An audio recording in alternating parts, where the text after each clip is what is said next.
Have you found yourself on camera a little bit more frequently? Zoom interviews, FaceTime meetings, Skype chats?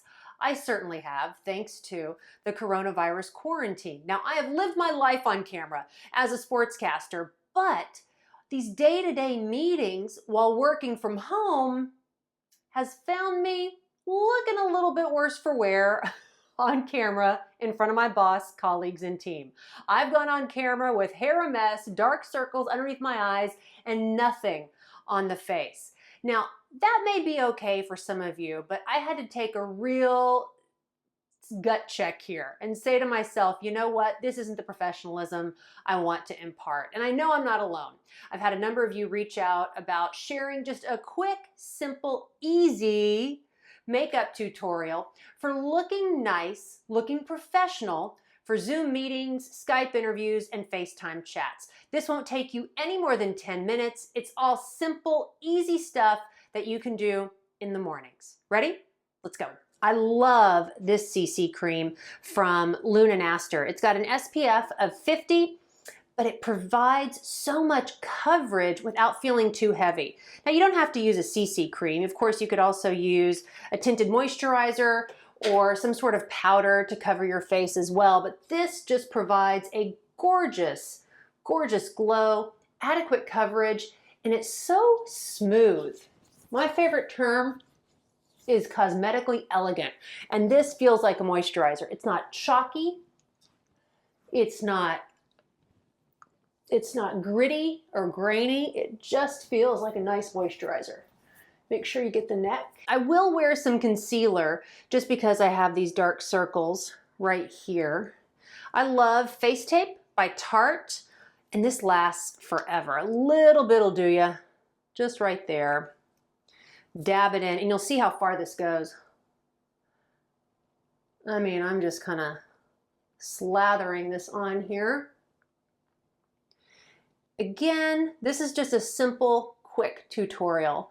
If I was going to do something a little bit more substantial with a high definition camera, I'd add more coverage, but this is just fine.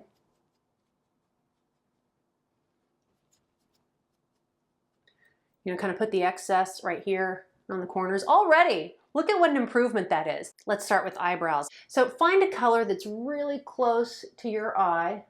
This brown in this palette this is really close to my eyebrow color.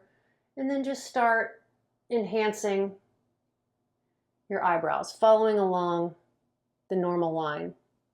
So in my 20s, I absolutely overplucked my eyebrows.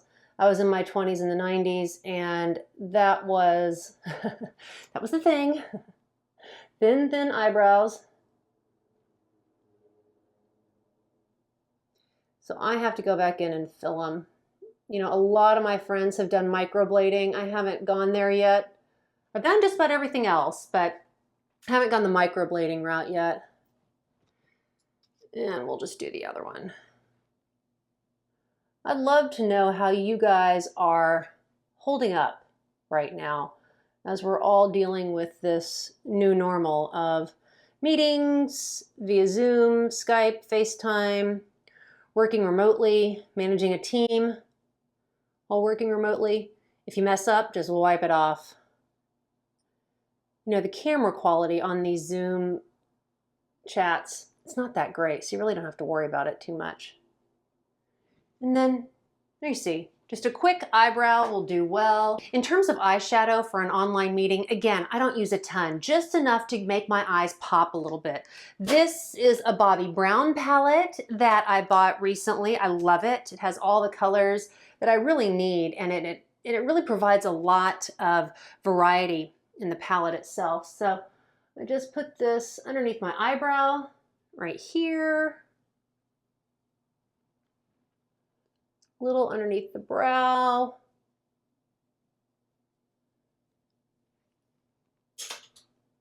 And then usually I'll wear like 3 or 4 colors, but because it's just an online meeting, I'm just gonna wear a few, and I'm gonna use this sort of saddle color right here over my lid, just like that. I didn't put any primer on, which I would normally do. My eyelids are very, very oily.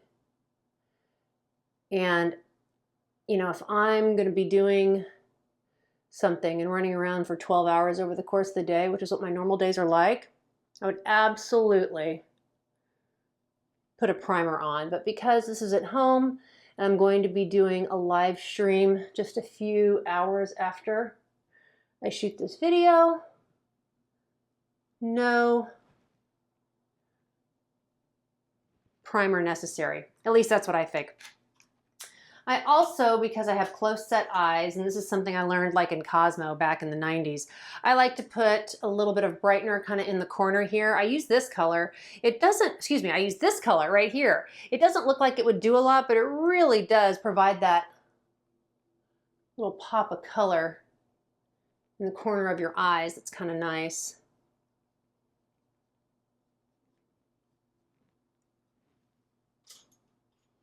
And I'm not quite liking how it's looking so far, so I actually am gonna add a little bit to the corner, just a little bit of a darker color, just for a little bit of definition here. There. It just kind of brings it all together. See? I'm not being very specific. I'm just kind of tapping my brush, this angled brush. You can see. It's an angled brush that I've had since college. I'm just tapping it in all three of the dark colors just to kind of bring it all in. I have small eyes and I like to make them look just a little bit bigger. And then I blend. I use this blush or this brush that I got in a palette from Urban Decay, you know, the nudes palette or the smoky eye palette. So now I'm just going to take a tiny little bit of eyeliner. This is Shiseido eyeliner. And just put a little bit. Little bit. Just a little bit here. A little bit of eyeliner. And then I take a smudge brush, this MAC smudge brush, dip it into the brown shadow.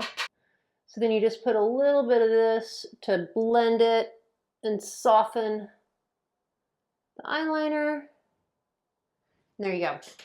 Love lashes, as everyone does. I don't like wearing false eyelashes. I'm probably in the minority there. I just curl my lashes and pump a little bit. This is the Bobbi Brown Smoky Eye mascara that I actually got in the palette that you saw me use a second ago. The Bobbi Brown palette, not the MAC palette.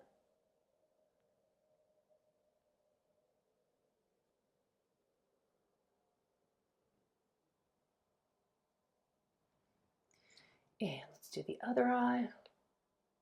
See immediately how just the mascara wakes you up? You can tell I need to go visit the Botox doctor because I can lift my eyebrows. And with this, we are almost done. All we have to do following this is a little bit of blush, a little bit of setting powder, a little bit of lipstick, lip gloss really, and we're done. So I love this Bobbi Brown blush, say that 5 times fast, in Peony. I think it's a beautiful pinky color. Just put a little bit on my cheekbones here. Duck face.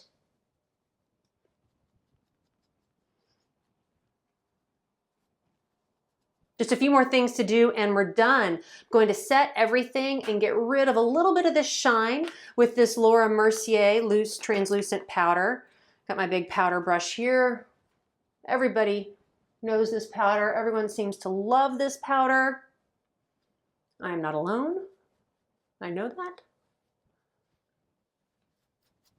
Get your neck, your décolleté.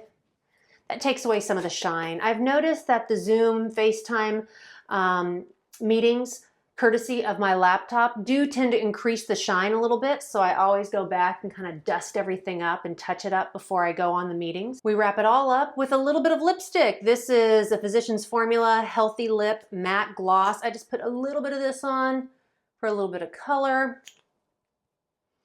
I add some e.l.f. Sparkle Gloss. It's lip plumping gloss. I have very thin lips.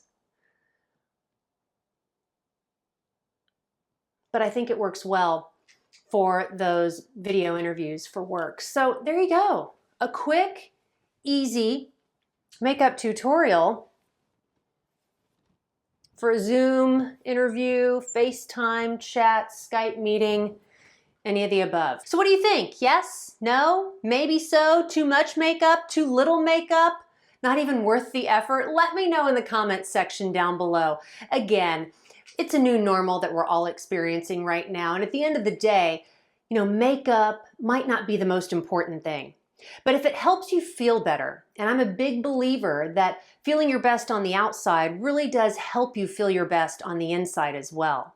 If you do feel like you're exuding your best self with your colleagues during a Zoom meeting, a FaceTime chat, or a Skype interview, you might just feel better and work better and be better to be around when it comes to being around your family, friends, and loved ones. At least that's the case for me. Is it the case for you? Let me know in the comments section. Did you like this video?